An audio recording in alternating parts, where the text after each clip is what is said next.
तो मेरी इज्जतदार मां और बहनों, आज इस दौर में अगर कोई हमको डराएगा कि नहीं तुम दाढ़ी नहीं रख सकते, टोपी नहीं पहन सकते, कोई दाढ़ी को काटेगा, कोई थप्पड़ मारेगा, कोई चाकू मारेगा, कोई चादर खींचेगा, तो ये सब हमारी तारीख में हो चुका है। अगर हम अपनी तारीख को पढ़ेंगे तो जिन्होंने ये जुल्म किया या तो इस्लाम में आ गए या अल्लाह ने उनको फना कर दिया। तो हमको डरने और घबराने की जरूरत नहीं है। याद रखिए, हक ही गालिब होगा और बातिल खत्म होगा। ये रसूल अल्लाह सल्लल्लाहु अलैहि वसल्लम के उम्मती हैं। अल्लाह इस दीन को गालिब करेगा, इस शरीयत को बरकरार रखेगा सुबह क़यामत तक इंशाअल्लाह ताला। हमारी जिम्मेदारी है कि हम अल्लाह की रस्सी को मजबूती से थाम के रखें। लोग आज नौजवान डर जाते हैं कि नहीं, गुजरात में मुसलमानों को रोड पर लाकर लठों से मारा गया। हमारी बहनें ये सवाल करती हैं कि बिल्किस बानो की अस्मत रेजी की गई, हामिला थी, 11 लोगों ने बिल्किस बानो की अस्मत रेजी की। उसके सामने उसकी 3 साल की बेटी को उसके सर को एक पत्थर पर मारकर उसको शहीद कर दिया। बिल्किस बानो की मां को और 4 खवातीन की इज्जत लूटकर उनका कत्ल कर दिया गया और बिल्किस बानो से इंसाफ नहीं हुआ। याद रखो, ये दुनिया के इख्तिदार पर बैठने वाले बीजेपी के लोग अगर इंसाफ नहीं करेंगे, कोई बात नहीं, अल्लाह इंसाफ करेगा। जो हुकूमत इंसाफ नहीं करेगी तो तुम तैयार हो जाओ, अल्लाह इंसाफ करेगा।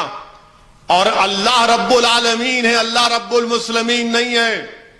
अगर कोई हिंदू पर भी जुल्म होगा तो अल्लाह इंसाफ करेगा। अगर कोई मुसलमान पर भी जुल्म होगा तो अल्लाह इंसाफ करेगा। अगर कोई ईसाई दलित पर भी जुल्म होगा तो अल्लाह इंसाफ करेगा। हुकूमत अल्लाह के सामने कोई चीज नहीं रखती। अल्लाह कुन फयकून फरमा दे तो हुकूमत खत्म हो जाएगी और होगी इंशाअल्लाह ताला। जुल्म ज्यादा देर तक नहीं चलेगा, ज्यादा दिन जुल्म नहीं चलता। याद रखो, इमाम हुसैन करबला की सरजमीन पर शहीद हुए। अहले बैत अपने खून से करबला की जमीन को लाल किया, मगर सुबह क़यामत तक इमाम हुसैन और अहले बैत की कुर्बानियों को, उनकी शहादत को दुनिया याद रखेगी। यजीद को कोई याद नहीं रखती। ना यजीद को कभी जिंदा रहेगा, यह मुर्दार है। तो वक्त के यजीद है, वक्त के फिरौन है, वक्त के नमरूद है। मगर एक बात इस अपने दिलों में बिठा लो कि अल्लाह हमारे लिए काफी है, अल्लाह हमारे लिए काफी है। हस्बुनल्लाह व निअमल वकील। अल्लाह इंसाफ करेगा। कोई जालिम अगर जुल्म कर रहा है अपने ताकत की बुनियाद पर, चाहे वो सियासी ताकत हो, दौलत हो या उसके पास असला हो, याद रख, तेरी ताकत मेरे रब के सामने कोई चीज नहीं रखती। जिसने जमीन और आसमान को बनाया, जिसने पहाड़ों को बनाया, जिसने पानी को पैदा किया, जिसने दरख्तों को लगाया, जिसने दरख्त से फल और फूल दिए, तेरी ताकत मेरे रब के सामने कोई माने नहीं रखती। आज इख्तिदार तेरे पास है, कल नहीं रहेगा। भारत में बादशाहों के महलात जो वीरान पड़े, वो ये पुकार पुकार कर कहते थे, ये खंडर पुकार पुकार कर कहते थे कि किसी जमाने में ये बादशाह का महल था। आज उन बादशाहों के महल के पास, महल उसके अतराफ कोई बदजनवर भी नहीं जाता। तो आज अगर कोई इख्तिदार के नशे में चूर होकर जुल्म कर रहा है, करो तुम जुल्म, मगर तैयार हो जाओ अल्लाह की गिरफ्त से। और भारत के वजीर आजम, याद रखो, जब आपकी तारीख लिखी जाएगी तो मौरिख जरूर लिखेगा कि जब आप चीफ मिनिस्टर थे गुजरात के, तो हजारों की तादाद में आपके चीफ मिनिस्ट्री के दौर में गुजरात में आपकी सरकार नाकाम साबित हुई, लोगों का कत्लेआम हुआ। जब आप वजीर आजम थे तो गाय के नाम पर मासूमों को मारा गया। जब आप वजीर आजम थे तो आपकी हुकूमत ने एक बच्ची जिसकी अस्मत रेजी की गई थी, उसकी 3 साल की बेटी को उसके सामने कत्ल कर दिया गया। आपकी हुकूमत ने उस बच्ची से अस्मत रेजी करने वालों को छोड़ा। मौरिख जरूर लिखेगा ये, मौरिख जरूर लिखेगा ये। तैयार हो जाओ। अगर आज तुम इख्तिदार में कुर्सियों पर बैठे हो तो कल नहीं होगा तुम्हारे पास। नमरूद को भी बड़ा जाम था कि मैं इख्तिदार में रहूंगा, आज कहां है नमरूद। फिरौन को भी बड़ा जाम था, यजीद को भी था, हलाकू को भी था। मेरे अजीज दोस्तों और बुजुर्गों, मेरे बोलने का बतलाने का मकसद एक ही है कि भारत के मुसलमानों को अपने हौसले बुलंद रखना है। हमको डर और खौफ को अपने करीब आने नहीं देना है। ये वतन हमारा है और रहेगा। अब हम यहां से कोई दूसरे मुल्क को छोड़ के जाने वाले नहीं हैं। वो अहमक थे, पागल थे जो दूसरे मुल्क को बना और वहां पर गए। वो बुज़दिल थे, हम बहादुर हैं, यहां पर रहेंगे। ये ख्वाजा अजमेरी का मुल्क है, ये ख्वाजा अजमेरी का मुल्क है, हम रहेंगे यहां पर। हमारे आबो अजदाद ने, हमारे बुजुर्गों ने नेहरू, गांधी के साथ मिलकर, नेताजी सुभाष चंद्र बोस के साथ मिलकर हमने इस मुल्क को अंग्रेजों की गुलामी से आजाद करवाया। अब कोई आकर हमको बोलेगा नहीं नहीं अब तुम ऐसा नहीं करना, क्यों बुर्खा पहनते, क्यों इतने बच्चे पैदा करते। यानी हर चीज से हमारी नफरत आपको है। मैं हमारी मां और बहनों से कहना चाह रहा हूं कि मुसलमानों का जो बर्थ रेट है, TFR जिसको कहते हैं, टोटल फर्टिलिटी रेट, सबसे ज्यादा गिरा है वो मुसलमानों का गिरा है। तो आपको डरने और घबराने की जरूरत नहीं है।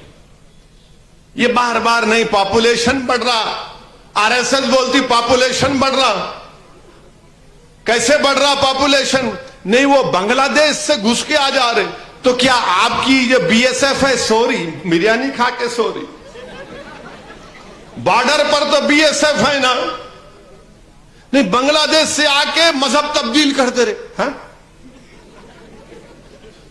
ऐसा कैसा तब्दील हो रहे? अच्छा, बांग्लादेश की इकोनॉमी भारत से अच्छी है, बांग्लादेश में बेरोजगारी भारत से कम है, बांग्लादेश का पर कैपिटा इनकम भारत से अच्छा है, मगर इन उल्टा बोले बांग्लादेश से। अरे आपकी BSF, हमारी BSF क्या कर रही? फिर बोलते कि नहीं, धर्म परिवर्तन हो रहा है। कैसे हो रहा है धर्म परिवर्तन? कहां धर्म परिवर्तन हो रहा है? आपको इतना डर क्यों है? जमहूरियत में कोई इस्लाम को भी कबूल कर सकता है, कोई हिंदुइज्म को भी कबूल कर सकता है, कोई बुद्धिज्म को भी कबूल कर सकता है। ये जमहूरियत है। और भारत का आईन यह कहता है कि इस मुल्क का कोई मजहब ही नहीं है।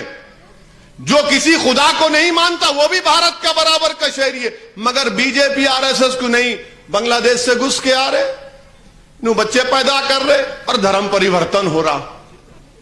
चौथा कुछ नहीं बोलेंगे। ये पुराना एक कैसेट इनके पास है, 50 साल से वही कैसेट बजा रहे। अरे बेरोजगारी पे बात करो। बेरोजगारी नौजवानों का मुकद्दर बन गया, उस पे बात करो। नहीं बात करेंगे। आपको मालूम, रोज एक दिन में 20 करोड़ लोग भूखे सोते हैं इस मुल्क में। इस पे बात करो। 20 करोड़ लोग भूखे सोते हैं, खाना खिलाओ उनको। और हम तुमको बता रहे हैं कि हमारा दीन क्या कहता है। हमारे नबी सल्लल्लाहु अलैहि वसल्लम ने क्या फरमाया जब हिजरत की मदीने को, तो रहमतुल्लाह अलैहि सल्लल्लाहु अलैहि वसल्लम ने हुक्म फरमाया कि एक दूसरे को सलाम करो और खाना खिलाओ। अल्लाह कुरान में फरमा रहा है कि जो लोग यतीमों को, कैदियों को, मिस्कीनों को खाना खिलाते हैं और कहते हैं कि हमको तो इसका कोई अजर नहीं चाहिए, हम सिर्फ अल्लाह के खौफ से और उस दिन के खौफ से तुमको खाना खिला रहे हैं। ये आखिर में नारा लगाएंगे, पहले सुनो बात। अब खाना खा के आए शायद दोनों।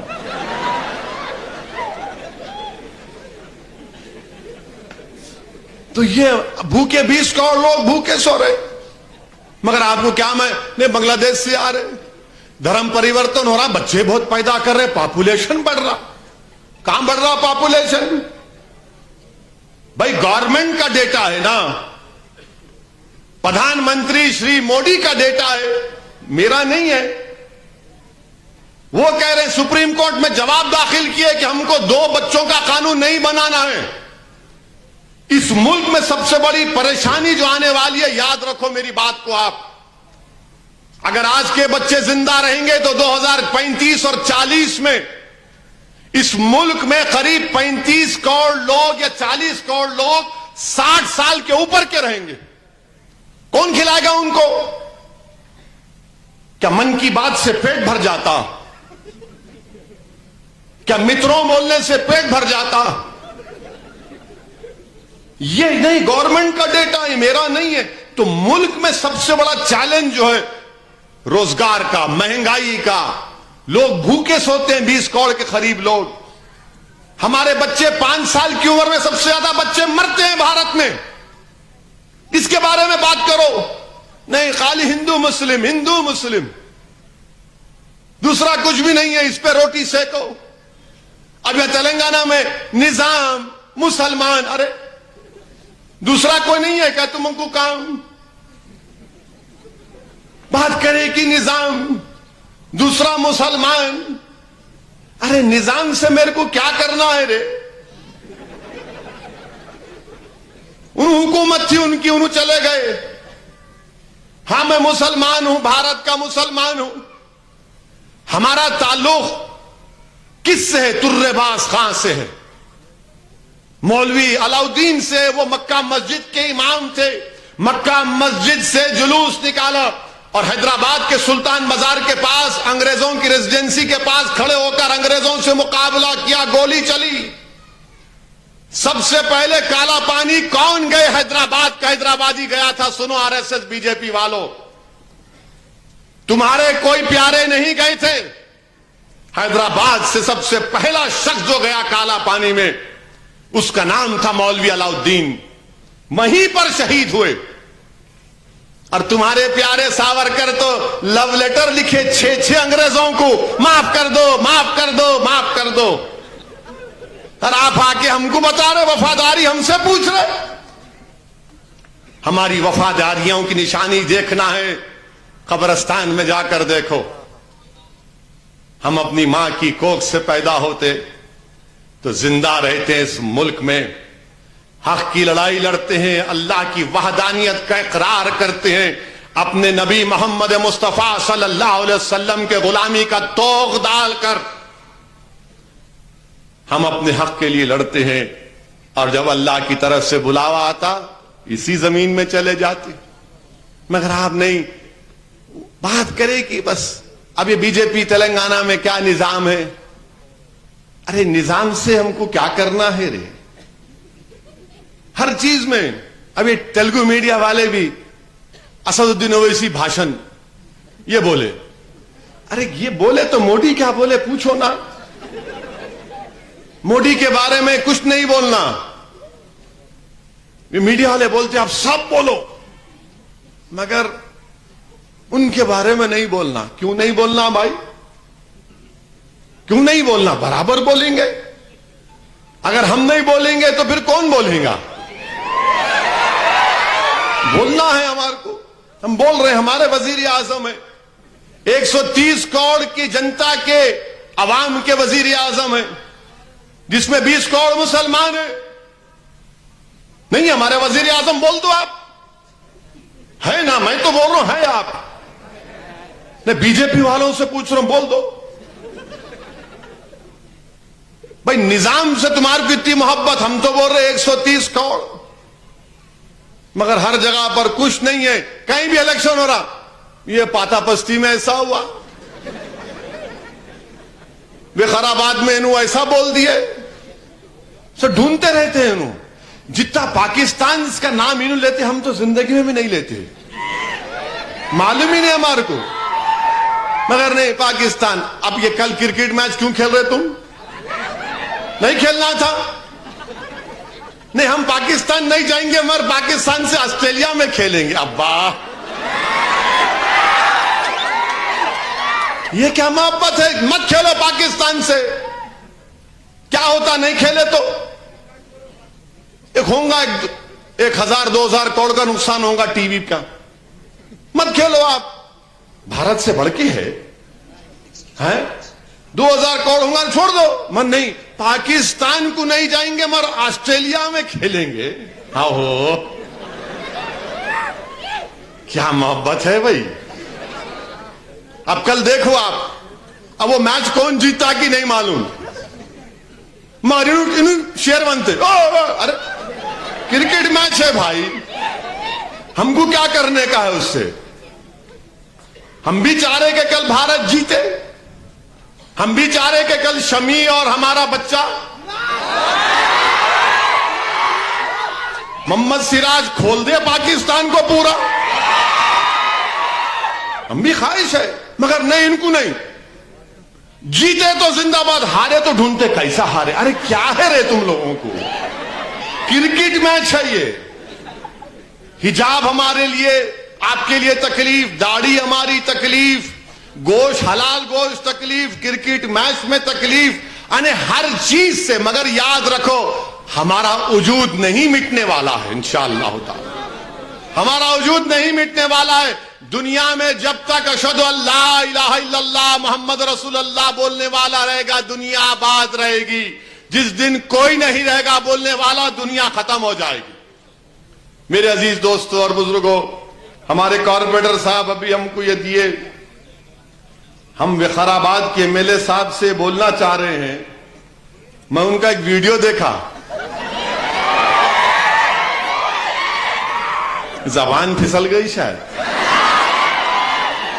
ऐसी होता, हुज्जत नहीं करना हमारे से। मिल के रहो, बोले सुन रहे नहीं, जबान फिसल गई ना तो क्या है।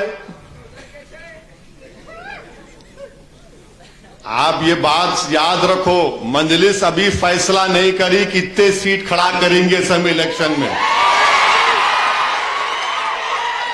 इधर के भी रहने दो, हम तो आपके साथ है, मगर तुमला भी नहीं भूलना हमारे को।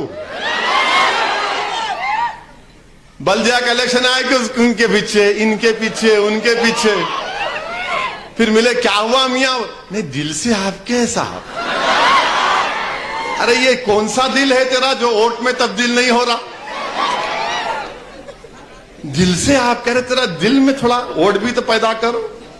अब देख लिए ना क्या हुआ। तो खैर, ये स्कीम है बैंक के मुताल्लिक, 2015 से अब तक इसको लागू नहीं किया गया है। और ये बात तो जुल्म है कि वार्ड नंबर 4 में हमारा कारपोरेटर है, फंड कहीं क्यों नहीं दे रहे भाई आप? एमएलए साहब, आपको इलेक्शन लड़ना है नहीं है 23 दिसंबर में? आपको लड़ना है तो फंड दो, खाली मीठी मीठी बातें मत करो। मैं थक चुका हूं मीठी मीठी बातों से। आते कि अरे असद साहब आप, अरे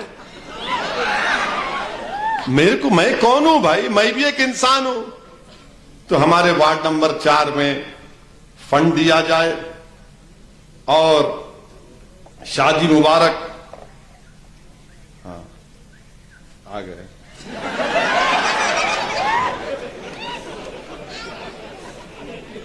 शादी मुबारक के 1.5 साल से पेंडिंग है गति। अब आप देखो ये कैसा गलत काम कर रहे आप। शादी मुबारक के चक्का क्यों रुके हुए हैं? हम तो कलेक्टर मैडम को बोलेंगे, यहां के तहसीलदार का काम ये, शादी मुबारक के चेकों को दे दो आप। क्या है वो कल्याणा लक्ष्मी स्कीम है ना, 2 लाख रुपये है, क्या है? दो ना, गवर्नमेंट का है। चीफ मिनिस्टर केसीआर बोल रहे दे रहे हो तो दो ना। फिर उसके बाद ये मस्जिदों में इमाम मौजूनों की तनख्वाह, सही भी है बात, पूरे तेलंगाना में इमाम और मौजूनों की तनख्वाह कई महीनों से मुआवजा नहीं मिला है। हमने मुतालबा किया, इंशाअल्लाह फिर हम और कोशिश करेंगे। और फिर उसके बाद ये, हाँ, तो बहरहाल अजीज दोस्तों और बुजुर्गों, आपसे ही गुजारिश है कि आप मुत्तहिद रहिए, मजलिस इत्तेहादुल मुस्लिमीन से वाबस्ता रहिए, मजलिस को मजबूत करिए। एमपी नहीं है तो भूलना नहीं, आपका एक एमपी हूं मैं, तो पूरे मुल्क में जहां कहीं भी जाता हूं हर आदमी माशाल्लाह खुश भी होता और हमसे नफरत करने वाले जरा परेशान भी हो जाते। तो ये हैदराबाद की एमपी सीट आपकी ओर से कामयाबी मिली अल्लाह के फजलो करम के बाद। आपने सालार मिल्लत को उस वक्त में कामयाब किया था और सालार को आपने 6 मरतबा कामयाब किया। फिर एक मरतबा मुझे भी आपकी खिदमत करने का मौका मिला बहैसियत रुकने पार्लिमान। फिर हदबंदी हुई 2009 के बाद। अब नए एमपी साहब हैं, हम उनसे भी बोल रहे, उन बेचारे अच्छा मिलते, बात बात करते रहते उन असद भाई क्या करना, मैं बोलता हूं करो, कोशिश कर रहे उन्होंने भी, मगर हमारे मुकामी एमएलए साहब से हम गुजारिश कर रहे हैं कि आप हमारे मसाइल की तरफ तवज्जो लीजिए। हम भी चाहते हैं कि पसमानदा तबकात मुसलमान दलित में एक सियासी इत्तेहाद बने, मगर इत्तेहाद के माने ये नहीं है कि हम सिर्फ वोट डालने वाले बन जाएं और फिर वोट डालने के बाद फिर इलेक्शन आएगा आप 23 का, फिर आप आके बोलेंगे देखो मैं आ गया। तो ऐसा नहीं होता। आप रूलिंग पार्टी के एमएलए हैं, हम आपसे अपील कर रहे हैं कि ये जो मसाइल हैं, खास तौर से हमारे शादी मुबारक के और हमारे वार्ड नंबर 4 के, इन मसाइल को हल करिए। चाहे वखाराबाद हो या तांडूर हो। तांडूर में अब्दुल हादी के पीछे पड़ गए। अरे कुछ भी हो तो अब्दुल हादी के पीछे, अरे क्यों पीछे पड़ रहे भाई? 23 दिसंबर में क्या करना हम सोच लो तुम। और हम किसी के पीछे पड़ गए ना तो एक की पीठ हो जाते हम लोग, एक की पीठ हो जाते। आप करो, हमारे क्या कर रहे हैं, हम भी बैठे देख रहे, अच्छा ठीक है ठीक है, हम भी देख रहे, हम आएंगे, हम बैटिंग करने जब जाएंगे मालूम होगा। आप ऐसा नहीं करना चाहिए, काम करिए। अच्छा इनके साथ जो है बाज ऐसे लोग हैं, तो कमजोर लोग रहते, खाली कुछ भी है तो थाली, वो कुछ भी नहीं है साहब। अरे क्या है, इतनी चमचागिरी मत करो, अपनी इज्जत में मत गिरो, अपनी नजरों में मत गिरो, सच्चाई को बयान करो। रूलिंग पार्टी है तो इसका यह मतलब नहीं कि खुदा बन जाते वो लोग। ऐसे 56 रूलिंग पार्टी आके चले गए, बहुत से एमएलए को हम भी देखे। इनका काम यह है कि वो जो बोलते करके दिखाना, और इंशाअल्लाह ताला हम भी उनसे हर महाज पर इनके बड़े बड़े लीडरों को भी बोल रहे हैं ये काम कराओ, आप ये काम कराने की जरूरत है। मगर मैं आप मुसलमानों को और भारत के मुसलमानों को एक पैगाम दे रहा हूं। मैं जो कुछ कह रहा हूं कि बहुत से लोगों को मेरी बात पसंद नहीं आती, मुझे इसकी फिक्र नहीं है। मैं कोई खव्वाल नहीं हूं कि गाना गाकर आपका दिल लुभा के जाऊंगा। मैं सच्चाई को बयान कर रहा हूं और भारत की सियासत की सच्चाई है कि कोई भी पार्टी जो अपने आप को सेकुलर कहती है वो मुसलमान को अपने करीब खड़ाना नहीं चाहती, किसी मुसलमान को अपने बाजू नहीं खड़ाना चाहती है। बल्कि अब तो हद ये हो गई कि मुल्क में जहां कहीं भी ये नाम निहाद, माफ करना, नाम निहाद सेकुलर पार्टी है, वो अपनी पार्टी का क्या बोलते, खंडवा बोलते उसको, क्या बोलते, कड़वा, खंडवा, खंडवा, पट्टा बोलना चाहिए उसको। वो कंडवा भी नहीं डालना चाह रहे, वो नहीं तुम काम करो मगर हमारे साथ कंडवा डाल के मत फिरो। क्यों? वो दूसरों का वोट नहीं मिलेगा। अरे इतना डर रहे तुम बीजेपी से